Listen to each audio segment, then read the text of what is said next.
Robson Conceição claim a second belt at 135? It's a What is up, ladies and gentlemen? Welcome back to the channel. Going down this weekend for the co-main event for Roach and Cepeda, we are going to be predicting Raymond Muratalla versus Robson Conceição. And this is an interesting fight.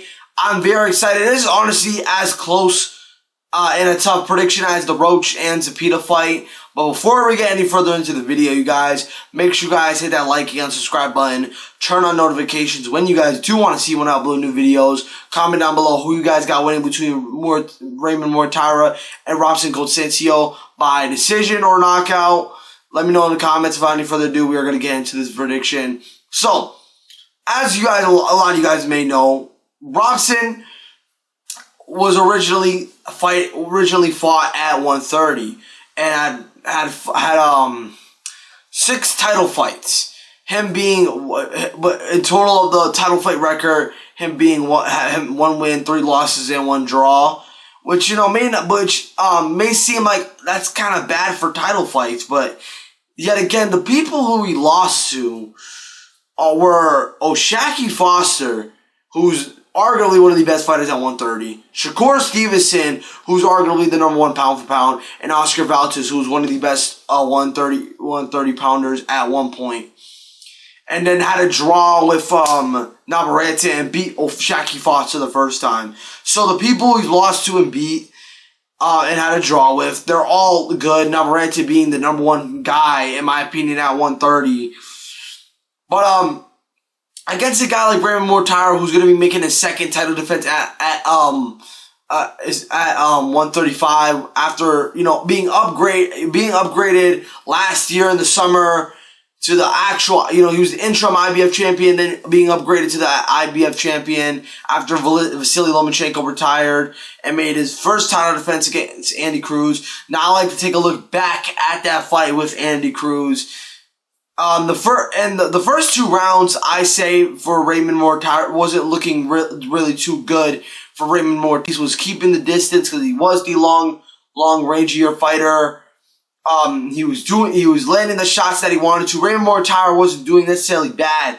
I just think that Andy Cruz was landing the more accurate strikes and moving around, playing it smart. He made a good, then he had a good 3rd round. Then the rest was that they were very close rounds. Listen, it was a very close fight. It could have gone either way. Andy Cruz could have definitely won.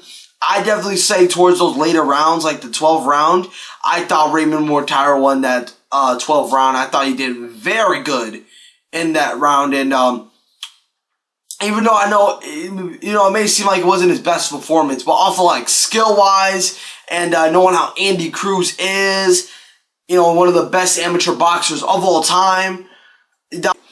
But some things that I have seen that I like from Raymond Muratalla is that he has a very good double jab. He sets the double jab up to set up his next big counter strikes that he lands. He's also very good at cutting the ropes.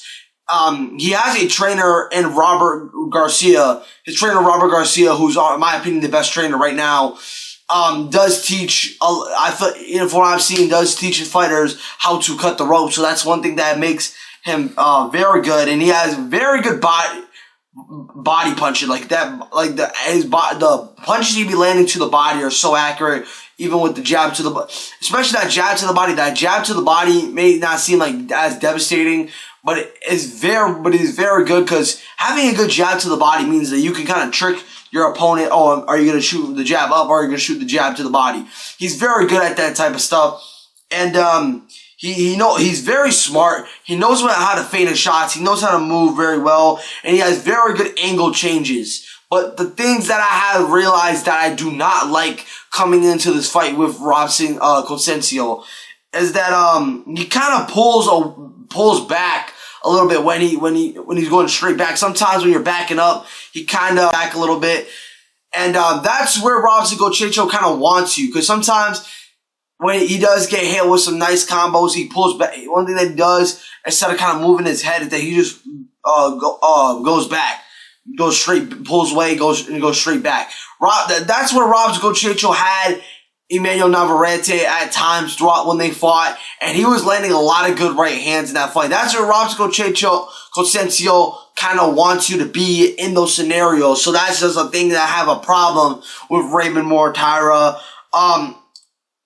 Also, he kind of puts all his weight on that front foot, leaving his back foot kind of loose. Raymond Muratalla, the one thing that I say that I do not like from Raymond Muratalla is that he's not very good on his back. His back foot. He's not really good on his back foot. He doesn't really put much weight. He doesn't really put much weight on his back foot than what he does on his front foot. All his kind of weight is kind of circular towards his front foot. Because what I feel like focuses a lot on that front foot, but when he does fight on his back foot, he's not really that good. But we kind of see a good Raymond Muratalla when he's on his front foot. Also the one thing that I do not like is that his vulnerabilities to elite movement. Like if we look back at his fight with Tevin Farmer, the one thing that Tevin Farmer is very good at, and I know Tevin Farmer now is the best stage of his career right now, but he has very good movement, and that's the one thing that he did very well in both those fights with Zepeda. Listen, I know he got knocked out by Floyd Schofield. I get it, but he just got caught, man. We don't know what would have happened if he didn't get caught with that punch from Floyd Schofield in that fight. But another thing now a few things that I do like for Robson Conceição is that he has a sadly high guard. Sometimes he has a good high guard, but it's a little bit loose as well, and that's something that he's very good at. He does know how to pull counters when fighters kind of move forward. He knows how to pull it back, pull some very good counters, that's just the things that he's very good at. He's a very good counter puncher. He knows how to catch and count. He kind of has that catch and counter rhythm where he gets caught with a big combination and easily comes back with another counter himself. That's one thing that he was doing that kind of struggled Navarrete in their fight, even against Oscar Valdez. He may get caught, but then the next thing you know, he's coming back with his own counter himself. And I think one of the best things that I like from Robson Conceição is that he has a very good chin.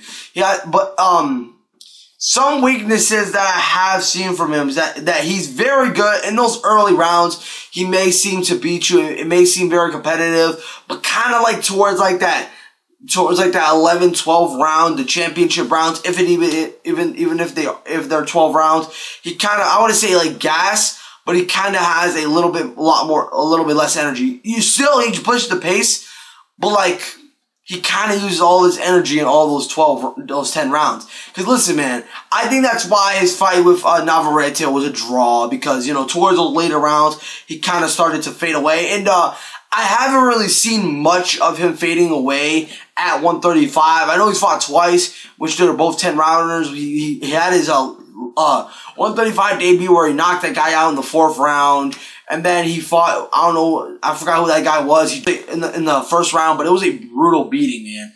His punches I think what I've seen is that he puts more power into his punches at 135. He's more of an explosive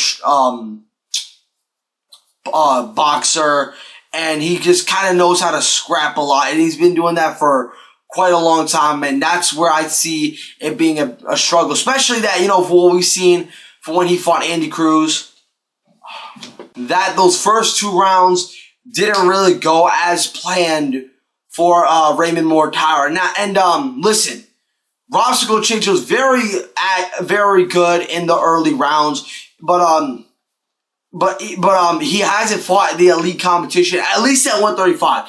At 130, he probably fought the best of the best, whoever the best was at the time, and who are still the best currently right now. But we haven't seen how his cardio and his combinations look against the top level. And I think this is a good.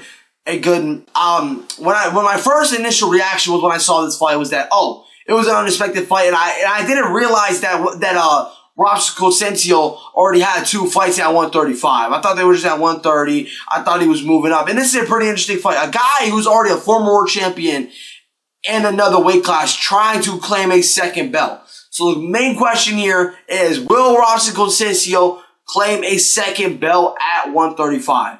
It's a tough task, but I don't know how this fight's gonna go. And necessarily, because this fight could go either way. But now, who is my prediction for this fight? I think Raymond Muratalla gets the job done by decision. Listen, at first I thought, I think it's gonna be a good fight, probably gonna knock him out. But once I've seen the more footage of Robson Conceição, how good he really is, I think it's gonna be stylistically a tough fight for Raymond Muratalla. But the way I see this fight playing now, I definitely see the early rounds definitely being a big struggle for Raymond Muratalla. I think it starts getting even more competitive towards the later rounds. I think it's going to be an all 12-round war. It could be one of the best. I think it's going to be one of the best fights of the year. But that's going to be the end of the video, you guys. Make sure you guys hit that like and subscribe button. Turn on notifications when you guys do want to see when I upload new videos. Comment down below who you guys got winning for this fight. I appreciate for 135 subscribers. We're almost to 140, guys. So make sure you guys hit that like and subscribe button. And I'll see you on the next one. I'm out. Peace.